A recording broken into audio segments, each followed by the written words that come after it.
اگر اس ملک کی تمام سیاسی گفتگو کو سمیٹا جائے تو وہ 2-3 الفاظ میں سمیٹی جا سکتی ہے: پاناما اور توشاخانہ۔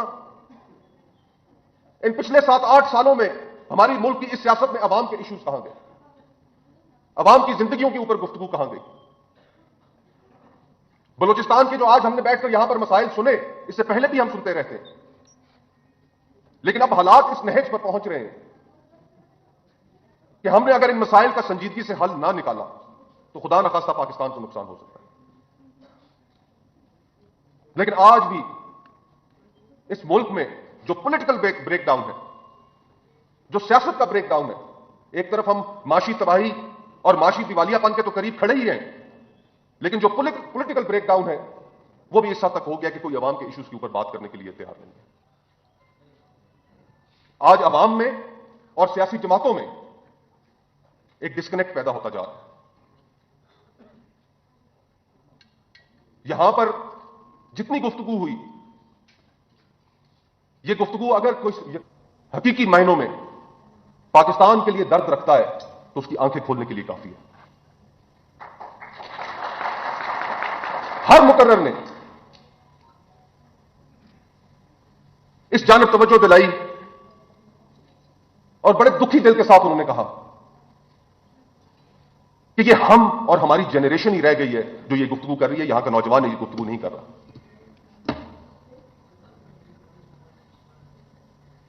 اس ملک کے 64% آبادی نوجوانوں پر مشتمل ہے۔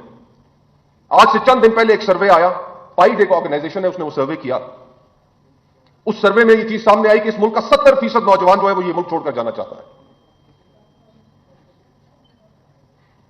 یہاں پر جو صورتحال ہے، اگر کوئی ملک نہیں چھوڑ کر جا سکتا تو پہاڑوں پہ تو ضرور جانا چاہتا ہے۔ تو آخر اس صورتحال کو کس نے ریسکیو کرنا ہے؟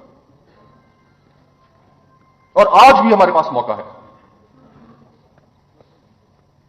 ہر مقرر نے، کوئی ایسا مقرر یہاں پر نہیں تھا جس نے یہ نہیں کہا کہ سیاست کو موقع دیں۔ واڈیلا صاحب نے بہت اچھی گفتگو کی۔ اس گفتگو میں انہوں نے بطور ایک سیاسی ورکر وہ یہی کچھ کہہ سکتے تھے کہ ہم پیسفل طریقے سے آگے بڑھنا چاہ رہے ہیں، پیسفل طریقے سے ہم اپنی رائٹس کی موومنٹ چلا رہے ہیں گوادر میں۔ اگر آپ ہمیں اس حق سے بھی محروم کریں گے، اس ملک کی سیاسی جماعتوں کو اس حق سے بھی محروم کریں گے، اس ملک کی سوسائٹی کو اس حق سے بھی محروم کریں گے، تو پھر اور کیا آپشن رہ جائے گی؟ مجھے آج اس سیمینار میں جو گفتگو کرنے کے لیے جو ٹاپک دیا گیا، state of democracy and human rights in Pakistan, کہ پاکستان میں جمہوریت اور انسانی حقوق کی صورتحال۔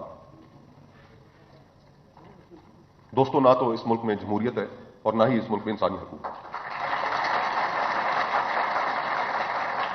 اس ملک میں تو جمہوریت کو ہم نے اسی دن دفن کر دیا تھا جب قیام پاکستان کے بعد ہم نے اس ملک کو آئین دینے میں ناکامی دکھائی، اور جب ایک ڈکٹیٹر نے اس ملک کو ٹیک اوور کر لیا تو اس کے بعد اس ملک کے بنانے والے کی بہن کو بھی ہم نے غدار کہا۔ جمہوریت کو تو ہم نے اس ملک میں اسی دن دفن کر دیا تھا۔ اس کے بعد کوششیں ہوتی رہیں، لیکن ان 75 سالوں میں آخر ہم نے کیا سبق سیکھا؟ اب یہاں اگر اس ملک میں مزید اسٹیبلشمنٹ کی پالیٹکس کے اندر جو انوالومنٹ ہے، اس کو یقین مانے ہم نے اگر دور نہ کیا، لوگوں کے مسائل پر گفتگو نہ کی، سیاست کو آگے بڑھنے کا موقع نہ دیا، لوگوں کے انسانی حقوق کی پرواہ نہ کی، تو پھر ہمارے پاس وقت بہت کم رہ جائے گا۔ ہم ایک امپلوژن کی طرف بڑھتے چلے جا رہے ہیں۔ اور ہم سری لنکا نہیں ہیں۔ یہاں پر اس ملک میں ایتھنک اور ریلیجس ڈیوائڈز اتنی ہیں، فالٹ لائنز اتنی ہیں کہ اگر خدا نخواستہ اس ملک کے اندر امپلوژن ہوتا ہے تو وہ مکمل سوسائٹی کا بریک ڈاؤن ہوگا، اور ہم اس بریک ڈاؤن کے دہانے پر کھڑے ہیں کہ ہم 12 منٹ میں ایک شخص کو ایکسٹینشن دینے کے لیے اس کے قانون پر قومی اسمبلی اور سینٹ اکٹھی ہو سکتی ہیں، لیکن آپ لوگوں کے مسائل کو حل کرنے کے لیے وہ اکٹھی نہیں ہو سکتی۔ یہ ہمارے نظام کا بھدا پن ہے۔ لیکن آج یہاں مقرر کے بعد مقرر نے پی ڈی ایم کی پالیٹکس سے ہوپ کا بھی ذکر کیا